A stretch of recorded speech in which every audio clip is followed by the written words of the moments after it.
Hello students, आपके अपने YouTube channel we winners में आपका बहुत बहुत स्वागत है। आज मैं आपके सामने फिर से एक नया वीडियो लेकर हाजिर हूँ। नए वीडियो में हम लोग जो पढ़ने वाले हैं वो टॉपिक हम लोग प्रीवियस में देख चुके हैं, उसी से रिलेटेड हम लोग आगे पढ़ने वाले हैं, यानी कि किशोरावस्था को हम लोग पढ़ रहे थे। तो किशोरावस्था का क्या अर्थ है और उसकी विकास के सिद्धांत हम लोग देख चुके हैं। अब उसके ही क्रम में अगर हम लोग आगे चलते हैं तो हम लोग देखते हैं कि किशोरावस्था में जो है उस समय जो बालक होता है उसकी क्या विशेषताएं होती हैं। हम लोग इस टॉपिक पे आ चुके हैं, तो चलिए आप इस वीडियो को अंत तक देखिएगा। वीडियो पसंद आता है तो लाइक कीजिएगा, शेयर कीजिएगा, कमेंट कीजिएगा, और अगर आप इस चैनल पे नए हैं तो सब्सक्राइब भी ज़रूर कीजिएगा। तो चलिए स्टार्ट करते हैं हम लोग आज का वीडियो। मैं हूँ आकांक्षा और आज हम लोग देखते हैं कि क्या पढ़ना है डिटेल में।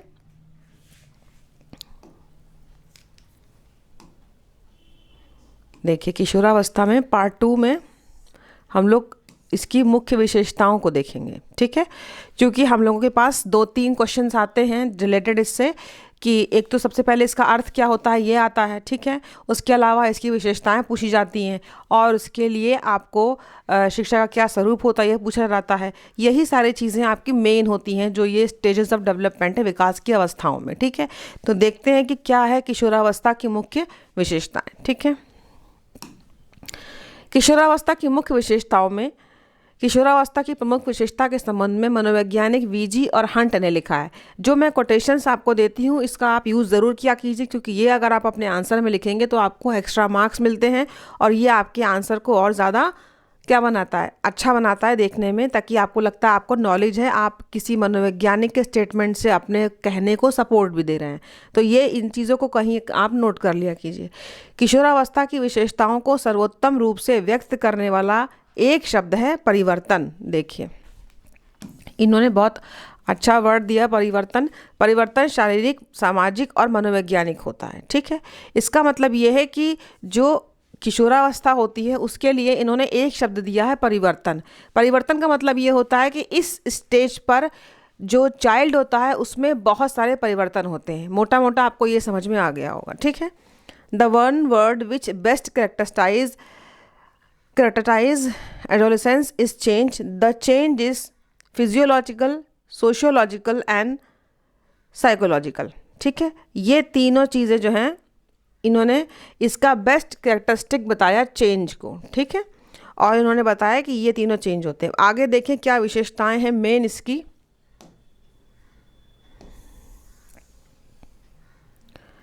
तो पहला है शारीरिक परिवर्तन। किशोरावस्था में अनेक प्रकार के महत्वपूर्ण शारीरिक परिवर्तन होते हैं। इस समय शारीरिक दृष्टि से यौवना आरंभ के लक्षण प्रारंभ होते हैं। बालिकाएं स्त्रीत्व को तथा पुरुष पुरुषत्व को प्राप्त करते हैं। शारीरिक दृष्टि से बालकों और बालिकाओं में परिपक्वता आ जाती है। तो ये एक बहुत ही बेसिक चेंज है जो आपको पता ही होगा कि इस समय जो किशोरावस्था की स्टेज होती है उसमें बच्चों के शरीर जो होते हैं वो जब शरीर का डेवलपमेंट होता है तो वो एक मैच्योर लेडी या जेंट्स या पुरुष की तरीके से दिखने लगते हैं, जैसे दाढ़ी मूंछ आ जाना टाइप, ठीक है। तो ये शारीरिक परिवर्तन है।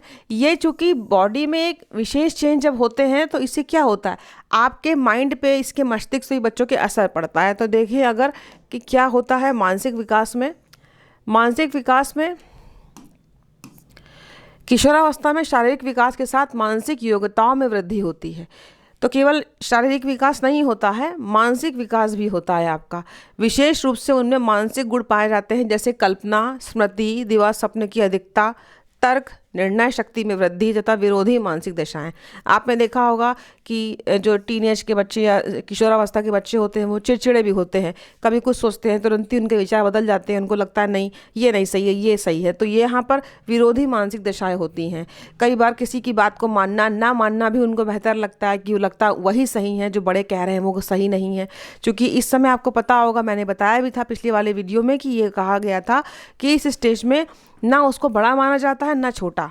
छोटा इसलिए नहीं कहते क्योंकि कहते हैं अब तुम बड़े हो गए हो, और जब बड़ों जैसे व्यवहार करता है तो कहते हैं अभी तुम इतने बड़े भी नहीं हो। तो यहाँ पर विरोधी मानसिक दशाएं भी होती हैं। इसके साथ ये सारी जो मानसिक विकास के जो लक्षण होते हैं वो आपको दिखाई देने लग जाते हैं, ठीक है।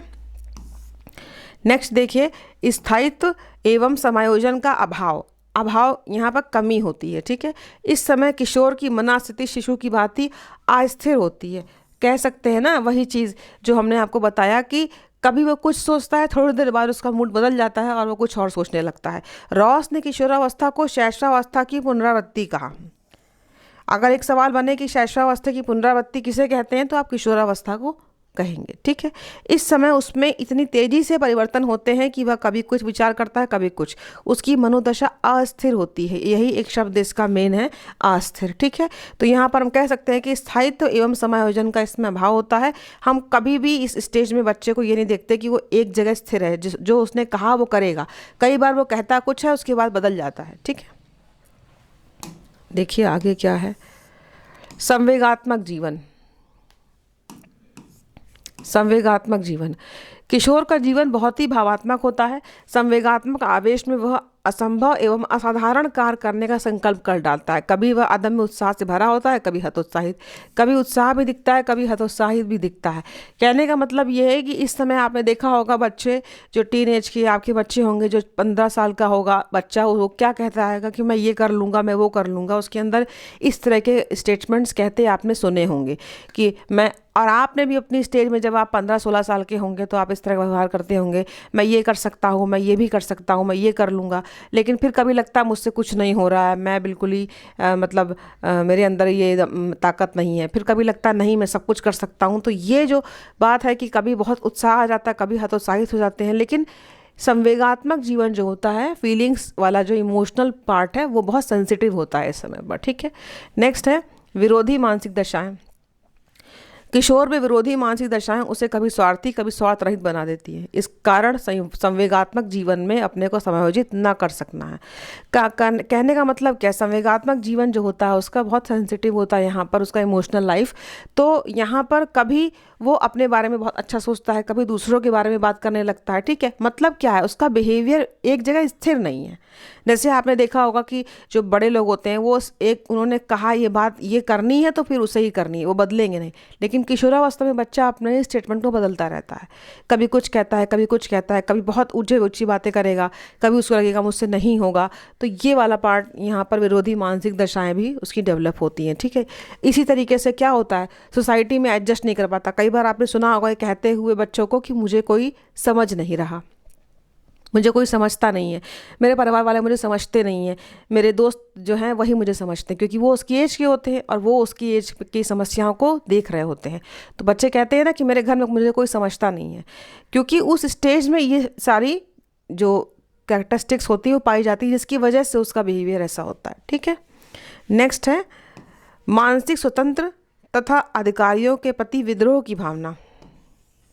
मानसिक स्वतंत्रता तथा अधिकारियों के प्रति विद्रोह की भावना, इसको देखिए जरा।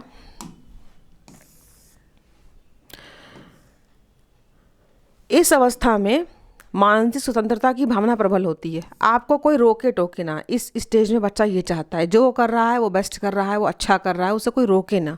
स्वतंत्रता चाहता है, वो जो भी विचार करता है वो बेस्ट है, ठीक है ना। जैसे लड़के क्या करते हैं, बहुत देर रात तक बाहर रहना, उन्हें ये गलत नहीं लगता, माता पिता को लगता है, वो कहेंगे तुम समय पे आओ, लेकिन उन्हें लगता है कि उन्हें कोई छूट नहीं देता, उन्हें बहुत बंदिशें लगाई हुई हैं। ऐसा होता नहीं है, पर इस स्टेज की जो विशेषताएं होती हैं उसके तहत उसका मूड या उसकी सोच वैसी बनती है, और बच्चों को समझाने के लिए पेरेंट्स को भी थोड़ा झुकना पड़ता है। किशोर बालकों के आदेशों, विभिन्न परंपराओं, रीति रिवाजों और अंधविश्वासों के बंधन में नहीं रहना चाहता। बहुत सारी चीज़ें वो नहीं फॉलो करता, ठीक है। परंपराएं, रीति रिवाज, अंधविश्वास में वो नहीं पढ़ना चाहता।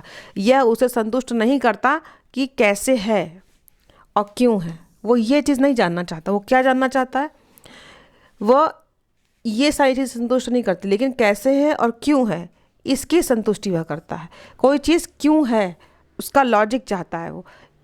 पुरानी चीज़ें चली आ रही हैं कि ऐसा ही करना है, हमारे परिवार वालों ने कहा, वो ये नहीं चाहता। वो चाहता है कि ये क्यों कर रहे हैं, उसका तर्क देना चाहिए। तो ये क्या है, मानसिक स्वतंत्रता है कि हम जो सोचते हैं उसको तार्किक रूप से प्रूव भी करें, ठीक है। इस समय उसमें बिना तर्क किए किसी बात को ना स्वीकार करने की प्रवृत्ति होती है। ना स्वीकार करने की मतलब तर्क चाहिए, कोई भी बात ऐसे स्वीकार वो नहीं करेगा, ठीक है। इसको देखिए, नेक्स्ट देखते हैं क्या है।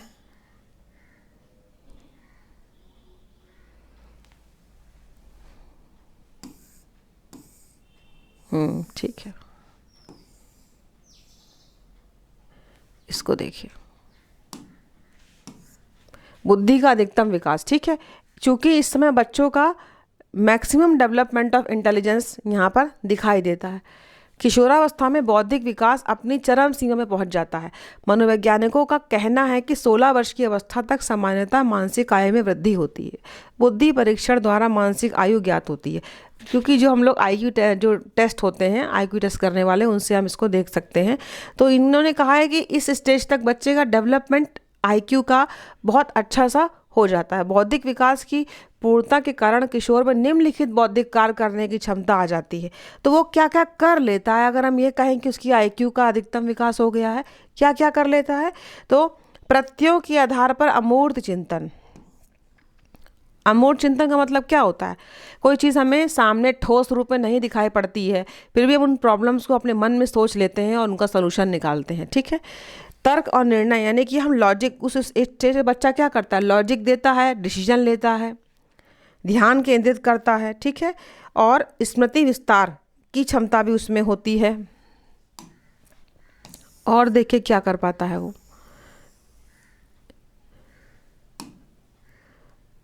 इसको देखिएगा। रचनात्मक कल्पना, इस स्टेज पे बच्चे कल्पना बहुत ज़्यादा करते हैं। ठीक है, इसके ऊपर एक वर्ड, अभी एक कैरेक्टरिस्टिक्स है जो ये बताती है कि बच्चे कल्पना बहुत ज़्यादा करते हैं। नेक्स्ट है रुचि में परिवर्तन। ठीक है, किशोरावस्था में शारीरिक एवं मानसिक परिवर्तनों के साथ उनकी रुचियों में भी निरंतर परिवर्तन होता रहता है। ठीक है, किशोर और किशोरियों की रुचियों में समानता भी होती है तथा विभिन्नता भी पाई जाती है, यानी कि किन्हीं चीज़ों में वो सेम भी होते हैं। ठीक है, और जैसे मान लीजिए उनको लॉजिक देना है, तो लॉजिक लड़का भी देना चाहता है, लॉजिक लड़की भी देना चाहती है। लेकिन अगर इंटरेस्ट की बात करें कि वो काम क्या करना चाहते हैं, तो किशोरों में खेलकूद, व्यायाम, दौड़ धूप करना, साहस के कार्य करना में विशेष रुचि होती है। किशोरियों में कढ़ाई बुनाई, नृत्य, संगीत और शरीर को वस्त्राभूषणों से अलंकृत करने में रुचि दिखलाई पड़ती है। इस समय बच्चे, लड़कियां सजना संवरना पसंद करती हैं, या उनको जो पर्टिकुलर इंटरेस्ट हो, या लड़कों में खेल कूद है, दौड़ धूप है, हो सकता है कोई लड़का पढ़ना भी पसंद करता हो, ये तो उसके अपने इंटरेस्ट पर डिपेंड करता है। लेकिन ये एक कॉमन, बहुत ही सिंपल कैरेक्टरिस्टिक्स हैं जो नॉर्मली बच्चों में एक किशोरावस्था में पाई जाती हैं। ठीक है, हम किसी विशेष व्यक्ति को यहाँ पर इंगित नहीं करते। नेक्स्ट है, देखें, काम भावना का विकास। ठीक है, किशोरावस्था में काम प्रवृत्ति क्रियाशील उठती है। यहाँ पर यह सेंस है कि जो भी महिला या पुरुष का जो भी आकर्षण होता है वो इस स्टेज में एक दिखाई पड़ता है, लड़कों का लड़कियों के प्रति और लड़कियों का लड़कों के प्रति। ठीक है, लेकिन अगर इसको देखेंगे तो सबसे पहले बच्चे का जब छोटा होता है तो उसका अपने प्रति लगाव होता है। ठीक है, ठीक है, अपने प्रति लगाव होता है, आत्म प्रेम जिसको बोलते हैं। उसके बाद जब वो थोड़ा बड़ा होता है तो उसका लगाव जो होता है यहाँ पर आत्म प्रेम जो होता है वो अपने प्रति होता है। ठीक है, उसके बाद दूसरी स्टेज में हम कह सकते हैं कि वो अपने ही ग्रुप, अपने ही जेंडर के बच्चे के साथ बैठना पसंद करता है, जैसे लड़की लड़की के साथ और लड़का लड़के के साथ। ठीक, लेकिन फिर जब हम किशोरावस्था में आ जाते हैं तब हम देखते हैं कि वो विषम लिंगी या दूसरे जेंडर को पसंद करने लगता है। ये एक बहुत जो बच्चे का प्रेम का जो एक सीक्वेंस है वो है, लेकिन इसमें हम लोग इसको देखेंगे कि वो यहाँ पर दूसरे जेंडर के प्रति उसका आकर्षण इस स्टेज में बढ़ता है। ठीक है, निर्भरता व अधीनता की प्रवृत्ति, अजीब सा लगता है लेकिन है। शैशव अवस्था में शिशु प्रत्येक कार्य के लिए माता पिता पर निर्भर रहता है। आपने देखा छोटा बच्चा जो है मम्मी पापा के बिना काम नहीं कर पाता, वो बहुत छोटा होता है तो उसकी मजबूरी है। उसके अभाव में शैशव अवस्था की भांति इस समय, ये गलत है, कुछ नहीं है, शैशवावस्था की भांति इस समय किशोर में निर्भरता की प्रवृत्ति फिर से दिखाई पड़ती है। यह निर्भरता आवश्यक नहीं कि माता पिता के प्रति ही हो, वरन यह प्रवृत्ति उन वीरों के प्रति हो होती है जो वास्तविक जीवन में, साहित्य तथा इतिहास में पाए जाते हैं। कहने का मतलब ये है कि जब शैशवावस्था में बच्चा होता है तो वो अपने माता पिता के ऊपर डिपेंडेंट होता है। भाई वो कहता तो कुछ नहीं, पर गोदी में रहता है, उसको खाना पीना सब कुछ उसके मम्मी पापा प्रोवाइड कराते हैं। यहाँ पर उसके अंदर यही वाली भावना फिर से आ जाती है किशोर में, लेकिन इस बार वो अपने माता पिता के ऊपर डिपेंड नहीं होता। इस बार वो ऐसे लोगों के प्रति डिपेंड होता है जो कि बहुत वीर, जैसे कोई, मान लीजिए आपको लगता है आपने किसी एक व्यक्ति को ले लिया, जैसे झांसी की रानी, तो आपके दिमाग में आया महिला के कि झांसी की रानी जो है उन्होंने बहुत उनका इतिहास में नाम है, उनकी हिस्ट्री पढ़ी आपने, तो उनको मैंने अपना आदर्श मान लिया और उनके हिसाब से मुझे लगा कि मुझे भी कुछ ऐसा साहसिक कार्य करना होगा जिससे जो है वो मतलब मेरा भी नाम हो। तो यहाँ उन वीरों के प्रति कोई किसी को आप अपना आदर्श मान लेते हैं और उसके हिसाब से फिर आप चलते हैं। तो यहाँ पर डिपेंडेंसी इसके ऊपर दिखाई गई है, लेकिन डिपेंडेंसी है इसीलिए इसको शैशवावस्था से तुलना किया गया। ठीक है, नेक्स्ट देखें।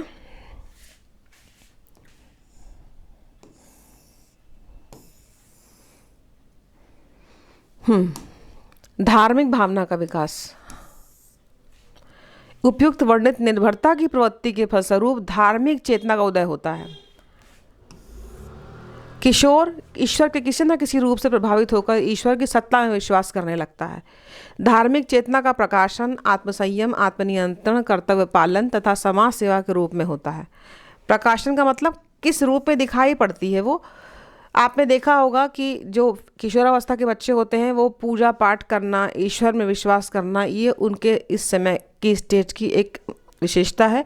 किस रूप में दिखाई पड़ता है, तो वो आत्मसंयम यानी कि सेल्फ कंट्रोल दिखाते हैं। ठीक है, कर्तव्य पालन, अपना सारा काम जो है, जितनी भी ड्यूटीज़ हैं उनको अच्छे से फॉलो करते हैं, समाज सेवा करना चाहते हैं।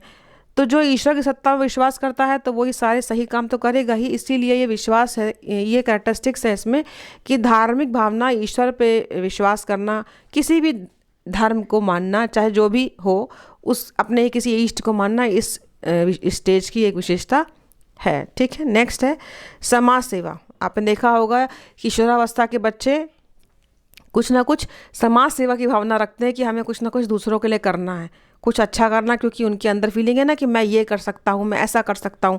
तो वो कुछ बड़ा करने की इच्छा में ये भी है। समाज सेवा कोई छोटा काम नहीं होता। हालांकि ये छोटे से भी शुरू किया जा सकता है, 1 रुपये से भी, एक पाठ पढ़ा के भी किया जा सकता है, लेकिन फिर भी समाज सेवा को अगर हम देखेंगे तो कहीं ना कहीं ये मन में भाव आता है कि हम दूसरों के लिए कुछ करें, तो कुछ अच्छा बड़ा करने की कोशिश बच्चों में रहती है। इस अवस्था में समाज सेवा की भावना प्रबल हो जाती है। इस संबंध में रॉस महोदय का कथन है कि किशोर समाज सेवा के आदर्शों का निर्माण और पोषण करता है। किशोर समाज सेवा के आदर्शों का निर्माण पोषण करता है। उसका उदार हृदय मानव जाति के प्रेम से उत्प्रोत होता है और वह आदर्श समाज का निर्माण करने में सहायता के लिए उद्विग्न रहता है। वो ये चाहता है कि समाज सेवा किया जाए और आदर्शों का निर्माण किया जाए, एक आदर्श समाज का निर्माण किया जाए, कुछ सारी चीज़ें अच्छा करना। मैं बदल दूंगा चीज़ों को, मैं चीज़ों को, जितनी प्रॉब्लम समाज में चली आ रही मैं उनको सुलझाऊंगा, मैं सुधारूंगा। ये आपने देखा होगा बच्चों में किशोरावस्था में। तो इस समय समाज सेवा की भावना भी बहुत दिखाई पड़ती है। ठीक है, आगे देखते हैं। मैंने आपको डे ड्रीमिंग बताया था ना, उस समय बच्चे बहुत रचनात्मक होते हैं, कल्पना भी करते हैं। इस समय बच्चे कल्पना भी बहुत करते हैं। किशोर अत्यधिक कल्पनाशील होता है, तभी तो कह सकता है मैं ये कर सकता हूँ, क्योंकि अगर वो कल्पना नहीं करेगा तो फिर तो पता चल जाएगा कि मैं कुछ नहीं कर पाऊंगा। कुछ कल्पनाएं होती हैं जिनको हम करते हैं, फिर उनको हम क्या करते हैं, अप्लाई करने की कोशिश करते हैं। व्यवहारिक जीवन में किशोर अपनी सभी अभिलाषाओं को पूरा करने में अपने को असमर्थ पाता है। अब चूंकि हर चीज़ तो जो सोच रहा है वो पूरा नहीं हो सकता, फलस्वरूप इन अभिलाषाओं की पूर्ति वह वास्तविक जीवन में न करके कल्पना जगत में करने लगता है। छोटी छोटी बातों को लेकर वह कल्पना में डूब जाता है। कल्पना की प्रबलता के कारण इस आयु में डे ड्रीमिंग की प्रवृत्ति होती है। डे ड्रीमिंग का मतलब क्या है, बैठे बैठे सपने देखना कि हम ये कर सकते हैं, वो कर सकते हैं। इस प्रवृत्ति की अधिकता के कारण वह आत्म केंद्रित अंतर्मुखी हो जाता है। भाई जब आप ज़्यादा से ज़्यादा सोचा ही करेंगे तो क्या होगा, ना बातें करेंगे किसी से, ना किसी से मिलने जाएंगे, तो आत्म केंद्रित ही तो हो जाएंगे। अगर आप केवल सोचते ही हैं कि मैं ऐसा कर सकता हूँ, वैसा कर सकता हूँ, ये बच्चों की उस स्टेज की विशेषता है कि वो कल्पना करते हैं कि मैं बहुत अच्छा कर सकता हूँ। तो वो डे ड्रीमिंग का एक स्टेज भी होता है जिससे हम लोग कल्पना का बाहुल्य हेडिंग में रखते हैं। ठीक है, नेक्स्ट है परमार्थ की भावना। परमार्थ की भावना, परमार्थ की भावना। शैशवावस्था की स्वार्थ भावना किशोरावस्था में परमार्थ भावना अर्थात दूसरों का उपकार करने की भावना का रूप ले लेती है। शैशवावस्था में बच्चा में क्या कौन सी भावना होती है? शैशवावस्था में बच्चे में स्वार्थ की भावना होती है। ठीक है, शैशवावस्था में बच्चे में स्वार्थ की भावना होती है। लेकिन स्वार्थ मतलब वो अपनी मम्मी के पास रहना चाहता है, वो नहीं चाहता कि दूसरा बच्चा उसकी गोदी में जाए। आप ये देखो छोटे बच्चे क्या होते हैं, अगर मम्मी किसी और के बच्चे को गोदी ले लेंगी तो वो चिल्लाने लगेगा, उसको लगता है कि मुझे ध्यान दिया जाए, छोटे बच्चे को भी। लेकिन जब किशोरावस्था में हम आते हैं तो दूसरों का उपकार करने की भावना आ जाती है। बताया ना, समाज सेवा। इस समय में किशोर में त्याग व बलिदान की भावना प्रबल दिखाई पड़ती है। ये देश और समाज के कल्याण के लिए अपने प्राणों की बाजी लगा देने में संकोच नहीं करते। यहाँ पर ये बात आती है ना कि वो समाज सेवा करना चाहते हैं और वो बहुत बड़े बड़े विचार भी करते हैं। तो यहाँ पर क्या होता है, उनके अंदर दूसरों का भला करने की भावना होती है, तो वो अपना तो भला करते ही, उनको लगता है कि फिर हम अपने लिए, अपनी सोसाइटी के लिए, अपनी कंट्री के लिए कहीं भी कुछ भी बड़े से बड़ा करना हो तो हम कर सकते हैं। ये फीलिंग उनके अंदर होती है।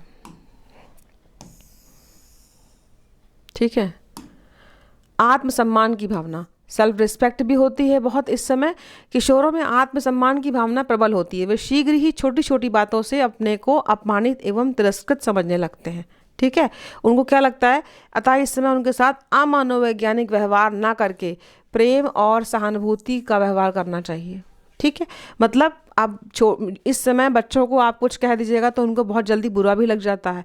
तो हमें क्या करना होगा, अमनोवैज्ञानिक व्यवहार का मतलब कि जो उस समय उचित हो उसकी स्टेज पे वैसा व्यवहार कीजिए, जो उसके मूड के लिए ठीक हो वैसा व्यवहार कीजिए। उसको ऐसा ना लगे कि कोई हमें समझता नहीं है जो बच्चे बोलते हैं। तभी क्या होगा, वो आप अपनी बातें आपसे बताएगा भी, अपनी प्रॉब्लम्स बताएगा, और वो ऐसा कुछ भी नहीं करेगा जो आपको लगता है कि गलत है। ठीक है, तो आत्मसम्मान, जब आप उसके सम्मान की फीलिंग करेंगे, उसके सम्मान की तो वो रिस्पेक्ट करेंगे, तो कहीं ना कहीं वो आपको अपने जो जीवन से रिलेटेड बातें शेयर भी करेगा, और वो जितना भी जो भी आप चाहते हैं सही है वो कर पाएगा। तो ज़रूरी है कि हम क्या ऐसा व्यवहार करें, प्रेम और सहानुभूति का, जो कि ज़्यादातर नहीं होता है और बच्चे डांट दिए जाते हैं। ठीक है, नेक्स्ट है अपराध प्रवृत्ति का विकास। इस अवस्था में इच्छा पूर्ति में बाधा, निराशा और असफलता मिलने के कारण अपराध प्रवृत्ति का विकास होता है। अपराध प्रवृत्ति का मतलब बच्चों को अगर पैसा चाहिए, पैसा नहीं है उनके पास, तो क्या होगा, कभी कभी तो कुछ बच्चे शांत बैठ जाते हैं, कुछ बच्चे इसी पैसे को पाने के लिए अपराध की ओर बढ़ जाते हैं, जो ये अपराध होते हैं पैसे के लिए। कई बार अब उनको कोई गैजेट चाहिए बड़ा, ठीक है, या उन्हें कहीं घूमने जाना है, उन्हें मना कर दिया गया कि बेटा अभी तुम छोटे हो, इतनी दूर नहीं जा सकते। तो कई बार कहना ना मानना, कुछ ऐसा करना जो कि कहीं ना कहीं अपराध की श्रेणी में आता है। वो क्योंकि इस समय बच्चे क्या करते हैं, ज़्यादातर सोचते हैं कि मुझे कोई समझता नहीं है, मैं दूसरों से अपनी बात कह नहीं पा रहा हूँ, और दूसरों की बातों को ना मानना। ठीक है, उनको लगता है कि मुझ पे रिस्ट्रिक्शंस लगाए जा रहे हैं। तो वो क्या होते हैं, जब आप किसी के नियमों का पालन नहीं करेंगे, तोड़ेंगे, तो कहीं ना कहीं वो अपराध की श्रेणी में आता ही है। वैलेंटाइन ने कहा का विचार है कि किशोरावस्था अपराध प्रवृत्ति के विकास का नाजुक समय है। पक्के अपराधियों की एक विशाल संख्या किशोरावस्था में ही अपने व्यावसायिक जीवन को गंभीरतापूर्वक आरंभ करती है। यानी कि इस समय बच्चे जो हैं, अगर आपने उनको ध्यान नहीं दिया तो वो कहीं ना कहीं एक क्रिमिनल के रास्ते पे चल सकते हैं। आपने क्राइम शो में देखा होगा, यंग बच्चे इस तरह करते हैं। ठीक है, समूह प्रवृत्ति का विकास। समूह प्रवृत्ति का मतलब बहुत सिंपल है कि बच्चों के, लड़कों के कई सारे दोस्त होते हैं, लड़कियों की कई सारी दोस्त फ्रेंड्स होती हैं, और वो फ़ोन पे घंटों घंटों बातें करते हैं। कि किशोर बालक बालिकाएं अपने साथियों और मित्रों के साथ रहना अधिक पसंद करते हैं। ठीक है, प्रायः वे किसी समूह के सदस्य होते हैं, अपने समूह को परिवार एवं विद्यालय से अधिक महत्व देते हैं। अधिक महत्व देते हैं, ये देखिए, अपने समूह को, मतलब अपने दोस्तों की टीम को ज़्यादा इंपॉर्टेंस देते हैं ना, अपने मम्मी पापा से बातें शेयर नहीं करते। जिन समूहों से उनका संबंध होता है उनसे लगभग सभी कार्य प्रभावित होते हैं। मतलब अपने दोस्तों को जिस टीम का पार्ट होते हैं वो जो करते हैं वो अप्लाई करते हैं। घर वाले क्या बताते हैं इसका उन पर असर कम पड़ता है। ठीक है, समूह के अनुसार वे भाषा, नैतिक मूल्यों, वस्त्र पहनने की आदतें, यानी कि लैंग्वेज भी वही बोलेंगे, एक अजीब सी भाषा, कभी किसी एक नया वर्ड बोलेंगे। आप का घर में वो नहीं बोला जाता, लेकिन उनके दोस्त बोलते हैं, उनका ग्रुप बोलता है। उनके क्या वैल्यूज़ है उसको फॉलो करेंगे, उनके पहनने का क्या ढंग है उसको फॉलो करेंगे, उनके खाना खाने का क्या ढंग है उसको फॉलो करेंगे, ठीक है। तो समूह के किशोर की विशिष्ट स्थिति होती है और वे उसी के अनुसार कार्य करते हैं, जो उनका ग्रुप कहता है उनको वही अच्छा लगता है।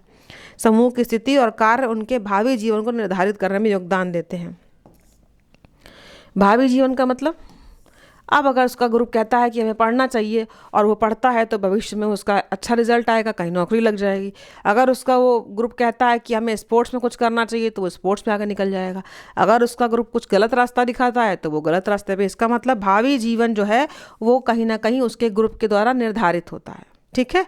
क्या होता है? भावी जीवन निर्धारित होता है।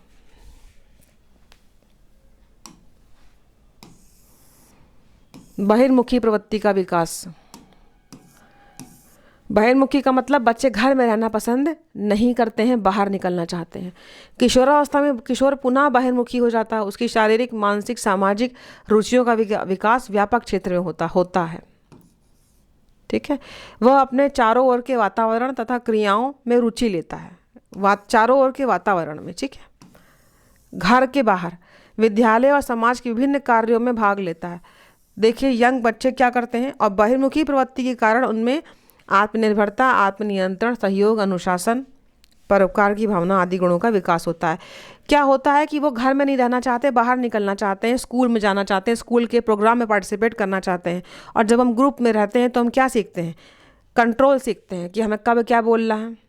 आत्मनिर्भरता, खुद से काम करना सीखते हैं, एक दूसरे की हेल्प करना सीखते हैं, डिसिप्लिन में रहना सीखते हैं। और परोपकार, एक दूसरे की हेल्प करना, दूसरों की हेल्प करना जिसको नीड है। तो ये सारे गुण कहाँ से आते हैं? जब हम ग्रुप्स में काम करते हैं। तो ये बहिर्मुखी प्रवृत्ति का यहाँ पर एक रोल दिखाई पड़ता है, ठीक है। देखिए व्यवसाय की चिंता, ये तो आप सबको पता होगा कि व्यवसाय की चिंता इस स्टेज पे बहुत होती है। इंटर के बाद बच्चों को नौकरी की चिंता बहुत होने लगती है। इस अवस्था में किशोर अपने भावी व्यवसाय को चुनने के लिए चिंता करने लगता है। वह एक कुशल इंजीनियर, डॉक्टर, इंजीनियर, वकील, शिक्षक, कलाकार या सफल किसान बनकर जीवन व्यतीत करने की कल्पना और चिंता किया करता है तथा व्यवसाय के अनुसार ही पाठ्य विषयों का चुनाव होता है। क्या करते हैं कि भाई साइंस में जाना है, आर्ट्स में जाना है, कॉमर्स में जाना है, इंजीनियर बनना है, डॉक्टर बनना है। यही तो सोच होती है हमारी इस स्टेज पर कि जब बच्चे को लगता है कि हाँ हमें इस क्षेत्र में जाना है तो हमें वही स्ट्रीम चुननी होगी, ठीक है। वो कोर्स करना होगा, वो कोई, चाहे वो टेक्निकल हो, चाहे वो टीचर का कोर्स हो, ठीक है। तो ये सारी चीज़ें हमें इस स्टेज पे दिखाई पड़ती हैं। और ये वाला जो फेज़ होता है ये भी चिंता का एक कारण होता है, बच्चों में परेशानी का, चिंता का कारण होता है, ठीक है। तो उपयुक्त विवेचन के आधार पे हम इस निष्कर्ष पे पहुंचते हैं कि किशोरावस्था में बालक की अनेक नवीन विशेषताएं दिखाई पड़ती हैं। स्टेनले हॉल का ये अच्छा सा स्टेटमेंट है, देखिए स्टेनले हॉल का ये एक अच्छा सा स्टेटमेंट है, ये देखिए। किशोरावस्था एक नया जन्म है क्योंकि इसी में उच्चतर और श्रेष्ठतर मानव विशेषताओं के दर्शन होते हैं। ये एक नया जन्म क्यों कहा जाता है? क्योंकि इसमें आपको बहुत सारे परिवर्तन दिखाई पड़ते हैं। परिवर्तन का मतलब कुछ नया, इसीलिए इसको नया जन्म कहा गया। चाहे वो शारीरिक हो, चाहे वो मानसिक हो, हर तरीके का इसमें परिवर्तन दिखाई पड़ता है। इसलिए हम ये कह सकते हैं कि यहाँ पर जो है वो उच्चतर और श्रेष्ठतर सभी मानव विशेषताएं दिखाई पड़ती हैं, ठीक है। तो किशोरावस्था के बारे में अगर बात कर ली जाए शॉर्टकट में, तो किशोरावस्था एक ऐसी अवस्था है जिस समय इतने बड़े परिवर्तन के साथ बहुत सी अच्छी चीज़ें भी दिखाई पड़ती हैं और बहुत सी ऐसी चीज़ें दिखलाई पड़ती हैं जिनको हम कह सकते हैं कि जो परिवर्तनकारी होती हैं समाज के लिए भी, अपने लिए भी, परिवार के लिए भी। तो ये सारी विशेषताएं जो है किशोरावस्था की हैं। उम्मीद करते हैं आज का ये वीडियो, ये क्लास आपको अच्छे से समझ में आ गई होगी। मिलते हैं नेक्स्ट वीडियो में। जय हिंद।